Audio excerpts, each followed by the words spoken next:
Competitive ക്രാക്കറിന്റെ daily current affair ഷോർട്സിലോട്ട് എല്ലാവർക്കും സ്വാഗതം. സമ്പൂർണ്ണ സാക്ഷരത എന്ന ലക്ഷ്യത്തിൽ മറ്റൊരു നേട്ടം കൂടെ കൈവരിച്ചിരിക്കുകയാണ് നമ്മുടെ കേരളം. ഈ അടുത്തിടെ വാർത്തകളിൽ നിറഞ്ഞു നിന്ന ഡിജി കേരളം പദ്ധതിയെ കുറിച്ച് നിങ്ങൾ എല്ലാവരും കേട്ടിട്ടുണ്ടാവും അല്ലെ. കേരളത്തെ സമ്പൂർണ്ണ ഡിജിറ്റൽ സാക്ഷരത നേടിയ സംസ്ഥാനമാക്കി മാറ്റിയ പദ്ധതിയാണ് ഡിജി കേരളം എന്ന് പറയുന്ന പദ്ധതി. 14 വയസ്സിന് മുകളിലുള്ള ഡിജിറ്റൽ നിരക്ഷരരായ ആളുകളെ സർവേയിലൂടെ കണ്ടെത്തി പ്രത്യേകം തയ്യാറാക്കിയ പാഠ്യ പദ്ധതിയിലൂടെയാണ് ഈ ഒരു പദ്ധതി നടപ്പിലാക്കിയത്.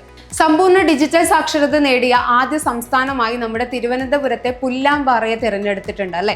ഇതേ ഒരു മാതൃക തന്നെയാണ് ഡിജി കേരളം പദ്ധതിയിലും തുടർന്നിട്ടുള്ളത്.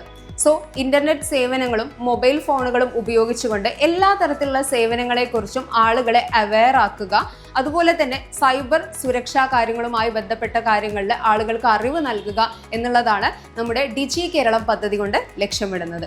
സോ ഇത്തരത്തിലുള്ള ഡെയിലി കറണ്ട് അഫയേഴ്സ് നിങ്ങളിലോട്ട് എത്തുന്നതിനായി നമ്മുടെ ടെലഗ്രാം, ഇൻസ്റ്റഗ്രാം ചാനലുകൾ ഫോളോ ചെയ്യുക. താങ്ക്